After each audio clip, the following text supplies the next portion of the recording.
Armenia and Azerbaijan, the Congo and Rwanda.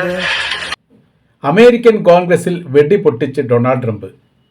American പ്രസിഡന്റായി രണ്ടാമത് അധികാരത്തിലേറിയ ആദ്യത്തെ 8 മാസത്തിനിടയിൽ 8ഓളം യുദ്ധങ്ങളാണ് താൻ അവസാനിപ്പിച്ചത് എന്നുള്ളതും പാകിസ്ഥാൻ പ്രധാനമന്ത്രി കൊല്ലപ്പെടുമായിരുന്നു, അയാളെ രക്ഷപ്പെടുത്തിയത് താനാണെന്നും ഇന്ത്യയും പാകിസ്ഥാനും അടക്കമുള്ള യുദ്ധം താൻ നിർത്തിവെപ്പിച്ചത് എന്നടക്കമുള്ള വലിയ രീതിയിലുള്ള വെടി തന്നെയാണ് അവിടെ പൊട്ടിച്ചത്. കൈയടിക്കാൻ വേണ്ടി ഒരുപാട് പേരും എന്നാൽ വിമർശിക്കാൻ വേണ്ടി സ്റ്റേജിൽ സദസ്സിൽ തന്നെ ആളുകൾ ഉണ്ടായിരുന്നു എന്നൊരു പ്രത്യേകതയുണ്ട്. അപൂർവമായിട്ടാണ് അമേരിക്കൻ കോൺഗ്രസിൽ ഡൊണാൾഡ് ട്രംപ് പ്രസംഗിക്കാർ തന്നെയുള്ളത്.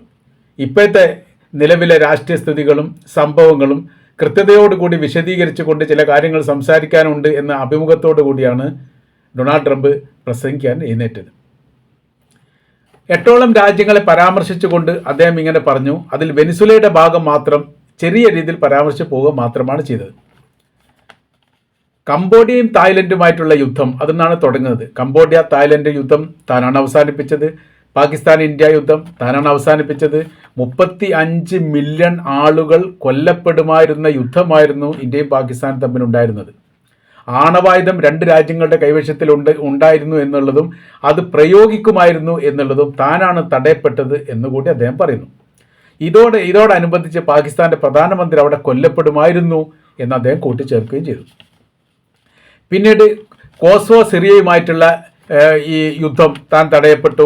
ഈജിപ്ത് എത്യോപ്യയുമായിട്ടുള്ള വിഷയം, കോങ്ങോ റുവാണ്ടയുമായിട്ടുള്ള യുദ്ധം, ഇസ്രായേലും ഇറാനുമായിട്ടുള്ള യുദ്ധം, അർമേനിയയും അസർബൈജാനുമായിട്ടുള്ള യുദ്ധം, ഇങ്ങനെ യുദ്ധത്തിൻ്റെ ഒരു പരമ്പര തന്നെ ആ കാലഘട്ടത്തിൽ ഉണ്ടായിരുന്നു. യഥാർത്ഥത്തിൽ ഇങ്ങനെയൊക്കെ ഒരു യുദ്ധം നടന്നിട്ടുണ്ടോ എന്ന് ലോകത്തിനാർക്കും അറിയില്ല. പാകിസ്ഥാനും ഇന്ത്യയും തമ്മിൽ യുദ്ധം നടന്നിട്ടുണ്ട്. ഇന്ത്യ ഗവൺമെൻറ്റിൻ്റെ അല്ലെങ്കിൽ ഇന്ത്യയുടെ സൈനികരുടെ വലിയ രീതിയിൽ ഇടപെടലോട് കൂടിയിട്ട് ആ യുദ്ധം അവസാനിപ്പിക്കാൻ വേണ്ടി പാകിസ്ഥാൻ തന്നെ തീരുമാനിച്ചതാണ്. അതിൽ പ്രത്യേകമായിരിക്കുന്ന ഒരു മധ്യസ്ഥർ ആവശ്യമില്ല എന്ന് ഇന്ത്യ പറയുകയും ചെയ്തിട്ടുണ്ട്. മധ്യസ്ഥ വഹിക്കാൻ തയ്യാറാണ് എന്ന് അമേരിക്ക പറഞ്ഞ സമയത്ത് ഇതിന് ഒരു മധ്യസ്ഥർ ആവശ്യമില്ല എന്നുള്ളത്. പിന്നെ കംബോഡിയയും തായ്ലൻഡുമായിട്ട് ഒരു വ്യാപകമായിരിക്കുന്ന ഒരു യുദ്ധം നടന്നത് ലോകത്തിന് അറിയാത്ത കാര്യമാണ്. കൊസോവിയോ സിറിയയിൽ മൊത്തത്തിൽ ആഭ്യന്തര വിഷയം ഉണ്ടാകുന്ന സമയത്ത് ഒരു യുദ്ധത്തിന് അവിടെ സമയം എന്നൊരു പ്രത്യേകതയുണ്ട്. മെക്സിക്കോനെ പരാമർശിച്ചുകൊണ്ട് പറയുന്നു മയക്കുമരുന്നിൻ്റെ ഒരു മാഫിയ സംഘം തന്നെ പ്രവർത്തിക്കുന്ന ഏരിയയാണ് മെക്സിക്കോ. അവിടെ മയക്കുമരുന്ന് മേധാവിയെ വെടിവെച്ച് കൊല്ലാൻ വേണ്ടി സാധിച്ചു. വെനിസുലയിൽ സമാനമായ രീതിയിൽ ഈ മയക്കുമരുന്നുമായിട്ട് ബന്ധപ്പെട്ട വിഷയങ്ങളുള്ള ഏരിയയാണ്. അത് താൻ ഇല്ലാതാക്കി. അത് ലാഘവത്തോട് ലളിതമായ രീതിയിൽ പറഞ്ഞുകൊണ്ട് അവസാനിച്ചു. യുദ്ധവുമായിട്ട് ബന്ധപ്പെട്ട കാര്യത്തെക്കുറിച്ച് പരാമർശിച്ചുകൊണ്ട് ഇങ്ങനെ പറഞ്ഞു. 2 വിമാനവാഹിനി കപ്പൽ ഇറാൻ്റെ തീരത്തേക്ക് അടുത്തിരിക്കുന്നു. ഒരു കരാർ വ്യവസ്ഥയുമായിട്ട് ബന്ധപ്പെട്ട കാര്യം അതിപ്പോൾ നാളെയാണ് ഈ വിഷയവുമായിട്ട് ബന്ധപ്പെട്ട് ജനീവയിൽ വെച്ച് ഉച്ചകോടിയുള്ളത്. അതിൽ പൂർത്തീകരണം ഉണ്ടാവുന്നില്ലെങ്കിൽ വലിയ രീതിയിലുള്ള പ്രയാസം ഇറാൻ അനുഭവിക്കേണ്ടി വരും എന്നുള്ള കാര്യവും അദ്ദേഹം അവിടെ വെച്ച് പറഞ്ഞു. കോടതി വിമർശനത്തെക്കുറിച്ച് പരാമർശിച്ചുകൊണ്ട് പറഞ്ഞു കോടതി രാജ്യസ്നേഹത്തോടൊപ്പം ചേർന്ന് നിന്നിട്ടില്ല. അതുകൊണ്ടാണ് രാജ്യത്തിന് മറ്റ് ലോക രാജ്യങ്ങൾക്ക് താൻ ടാക്സ് ഏർപ്പെടുത്തിയ സമയത്ത് അതിനെ തടഞ്ഞുകൊണ്ടുള്ള ഉത്തരവുണ്ടാക്കാനുള്ള പ്രധാനമായിരിക്കുന്ന കാരണം ഇതാണ്, അത് അംഗീകരിക്കാൻ വേണ്ടി പറ്റാത്തതാണ് എന്നുള്ള കാര്യം കൂടി അതിൻ്റെ പരാമർശത്തിൽ പറയുന്നു. ഇപ്പോൾ ചുരുക്കത്തിൽ താനാണ് എല്ലാ കാര്യങ്ങളും ചെയ്തത് എന്നുള്ളതും മുമ്പേ പറയപ്പെട്ടിട്ടുണ്ട്. നോബൽ സമ്മാനത്തിന് ഇന്ന് ലോകത്ത് ജീവിച്ചിരിക്കുന്നവരിൽ ഏറ്റവും കൂടുതൽ അറിവ് താനാണ്, തനിക്കത് അവകാശപ്പെട്ടതാണ്, നൽകണം എന്നുള്ളൊരു പരാമർശം വലിയ വിവാദമായിരുന്നു. അതിന് തുടർച്ചയായ രീതിയിലാണ് ഇത്രയും രാജ്യങ്ങളുടെ പേര് പരാമർശിച്ചുകൊണ്ട് ഡൊണാൾഡ് ട്രംപ് ഈ കാര്യങ്ങൾ പറയുന്നത്. യുദ്ധം എന്തുകൊണ്ട് വൈകിപ്പോകുന്നു എന്നൊരു ചോദ്യത്തിന് അതിനൊരു കൃത്യമായിരിക്കുന്ന മറുപടിയോ ഉത്തരവോ നൽകുന്നില്ല.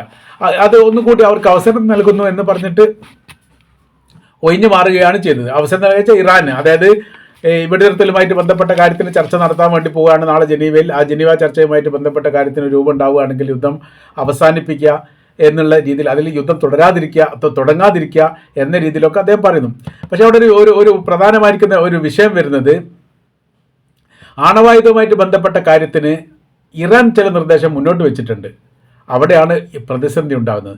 കാര്യം എന്ന് പറഞ്ഞാൽ ആണവായുധ നിർമ്മാണം തങ്ങൾക്ക് താല്പര്യമില്ലാത്തതാണ്, തങ്ങളൊരിക്കലും നിർമ്മിക്കില്ല എന്നുള്ളത് അന്താരാഷ്ട്ര വേദിയിലും അതോടൊപ്പം തന്നെ അറ്റോമിക് എനർജിയുടെ ഇവരുടെ സ്ഥാപനത്തിലും ഞങ്ങൾ അത് കൃത്യമായ രീതിയിൽ രേഖമൂലം സമർപ്പിച്ചതാണ്. അവർക്ക് പരിശോധിക്കാവുന്നതാണ്.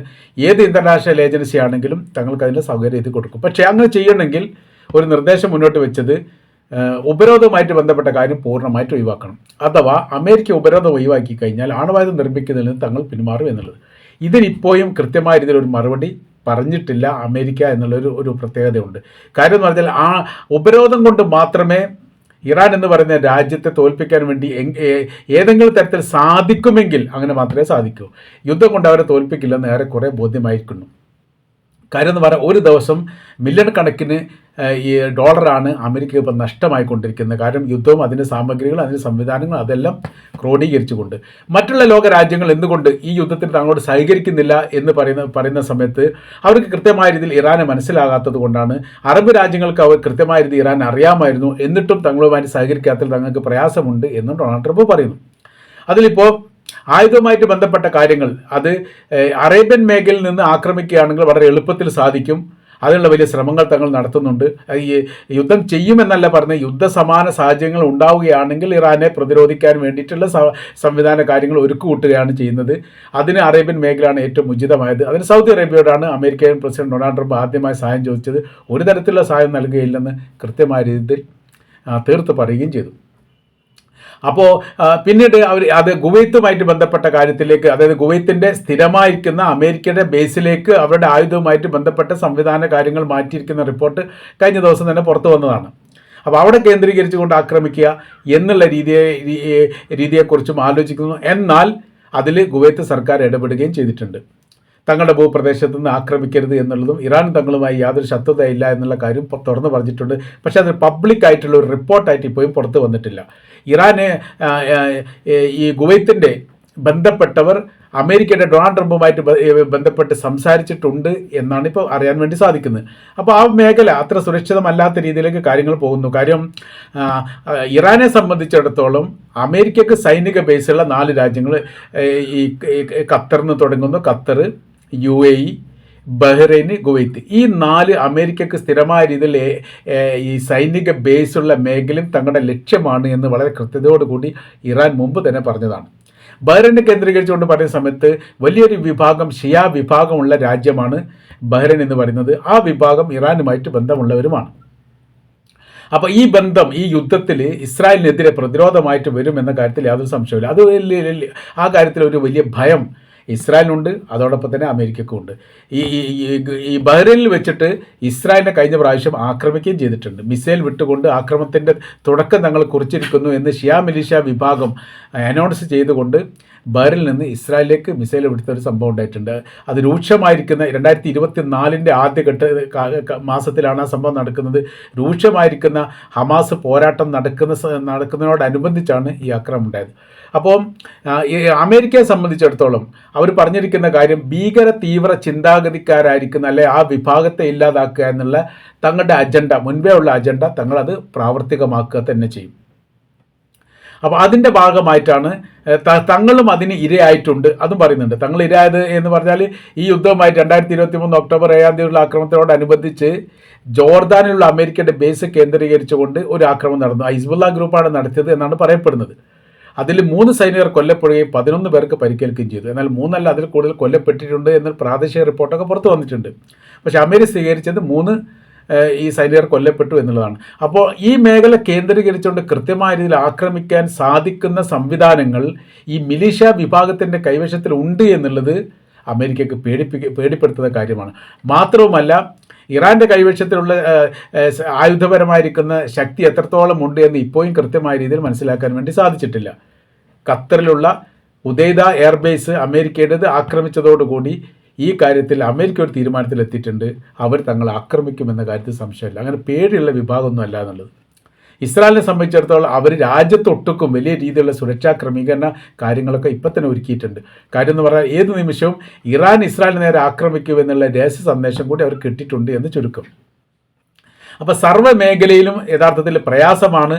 ആ പ്രയാസമൊന്നും ഇല്ലാത്ത തരത്തിൽ വലിയ രീതിയിലുള്ള പാക്കേജുകൾ, സാമ്പത്തിക പാക്കേജുകളെല്ലാമാണ് അമേരിക്കൻ കോൺഗ്രസിൽ വെച്ചിട്ട് ഡൊണാൾഡ് ട്രംപ് പ്രഖ്യാപിച്ചത്. തങ്ങളുടെ സൗഹൃദ രാജ്യവുമായിട്ട് ഏറ്റവും കൂടുതൽ നല്ല ബന്ധം ഉണ്ടാക്കുമെന്നും അവർക്ക് എല്ലാവിധ സഹായങ്ങൾ ചെയ്യുമെന്നും അതിൻ്റെ കൂടെ അവർ പറയുന്നു. സൗഹൃദ രാജ്യമെന്ന് ഉദ്ദേശിക്കുന്ന അറേബ്യൻ രാജ്യങ്ങൾ തന്നെയാണ്. മിഡിൽ ഈസ്റ്റ് കേന്ദ്രീകരിച്ചുകൊണ്ടുള്ള എല്ലാവിധ രാഷ്ട്രീയ അരക്ഷിതാവസ്ഥയും അവസാനിക്കുവാൻ താൻ ഇടപെടും എന്ന് പറയുന്നു. അതായത് യുദ്ധവിരാമവുമായിട്ട് ബന്ധപ്പെട്ട കാര്യമാണ്. അതായത് ഇസ്രായേലും ഇറാനും തമ്മിലുള്ള യുദ്ധം താൻ അവസാനിപ്പിച്ചു എന്ന് പറയുന്ന അതേ അമേരിക്ക അല്ലെങ്കിൽ അതേ പ്രസിഡന്റ് ആയിരിക്കും ഡൊണാൾഡ് ട്രംപ് ഇറാനും അമേരിക്കയും തമ്മിൽ യുദ്ധമുണ്ടാക്കാൻ വേണ്ടിയിട്ട് അല്ലെങ്കിൽ സമാന സാഹചര്യങ്ങൾ ഒരുക്കുന്നത് എന്തുകൊണ്ട് എന്ന ചോദ്യത്തിന് കൃത്യമായ രീതിയിൽ ഉത്തരം പറഞ്ഞിട്ടില്ല. കാര്യം ഇറാനുമായി യുദ്ധം ചെയ്യുമെന്ന് ഞങ്ങൾ പറഞ്ഞിട്ടില്ലല്ലോ. അത്തരമൊരു സാഹചര്യം ഉണ്ടാവുകയാണെങ്കിൽ പ്രതിരോധം ഉണ്ടാക്കാനുള്ള പോംവഴികൾ ഉണ്ടാക്കുന്നു എന്ന് മാത്രം പറഞ്ഞുകൊണ്ട് അദ്ദേഹം ഒഴിഞ്ഞു മാറുകയാണ് ചെയ്തത്. ഈ തരത്തിലാണ് യഥാർത്ഥത്തിൽ അമേരിക്കയുടെ കോൺഗ്രസിൻ്റെ ആ ഹാളിൽ വെച്ച് തന്നെ വലിയ രീതിയിൽ പ്രതിഷേധം വന്നിട്ടുണ്ട്. അതായത് ഈ യുദ്ധവുമായിട്ട് ബന്ധപ്പെട്ട കാര്യത്തെക്കുറിച്ചുള്ള പരാമർശം വന്ന സമയത്ത് അത് ഫേക്കാണ്, അത് കളവ് പറയുകയാണ്, അതായത് കംബോഡിയയും തായ്ലാൻഡും എന്നാണ് യുദ്ധം ചെയ്തതെന്ന് അവർക്ക് പോലും അറിയില്ല, പിന്നെ എന്തിനാണ് നിങ്ങൾ കള്ളം പ്രചരിപ്പിക്കുന്നത് എന്ന് സദസ്സിൽ നിന്ന് വിളിച്ച് ചോദിക്കപ്പെട്ടു എന്നുള്ളതാണ്. അതോടൊപ്പം തന്നെ ഈ ഈജിപ്തും എത്യോപ്യയും തമ്മിൽ അതിർത്തിയുമായിട്ട് ബന്ധപ്പെട്ട് എന്തെങ്കിലും അഭിപ്രായ ഭിന്നതകൾ ഉണ്ടെങ്കിൽ അത് നയതന്ത്ര തലത്തിലൂടെ പാലിക്കുന്നതിന് പകരം അതൊരു യുദ്ധമായിട്ട് പരിഗണിച്ചുകൊണ്ട് അല്ലെങ്കിൽ യുദ്ധമായിട്ട് വിലയിരുത്തിക്കൊണ്ട് അതിന് അഭിപ്രായം പറഞ്ഞത് ശരിയല്ല എന്ന അഭിപ്രായം ആളിൽ തന്നെ വന്നിട്ടുണ്ട്. എല്ലാം അങ്ങനെ തന്നെയാണ്. അതിൽ കോങ്കോ റുവാണ്ടയായിട്ടുള്ള ബന്ധപ്പെട്ട കാര്യം, ഇസ്രായേലും ഇറാനുമായിട്ട് ബന്ധപ്പെട്ട കാര്യം, ഇസ്രായേൽ ഇറാനുമായി യുദ്ധം അവസാനിപ്പിച്ച ട്രംപാണെന്ന് നമുക്ക് പറയാൻ വേണ്ടി പറ്റും. അർമേനിയ അസർബൈജാനൊക്കെ എന്ന് പറയുന്ന സമയത്ത് അതൊരു യുദ്ധ സാഹചര്യങ്ങളൊന്നും അല്ല വന്നത്, അതിർത്തിയുമായിട്ട് ബന്ധപ്പെട്ട അഭിപ്രായ ഭിന്നതകൾ പരിഹരിക്കപ്പെടുകയും ചെയ്തതാണ്. അതിലൊക്കെ അമേരിക്കൻ പ്രസിഡന്റ് ഡൊണാൾഡ് ട്രംപിന് എന്ത് റോള് എന്നുകൂടി ഹാളിൽ വെച്ച് ചോദിക്കപ്പെട്ടതും യഥാർത്ഥത്തിൽ അദ്ദേഹത്തെ അഭാസ്യനാക്കുന്നതിന് തുല്യമായ രീതിയിലാണ് വിലയിരുത്താൻ വേണ്ടിയിട്ട് സാധിക്കുന്നത്.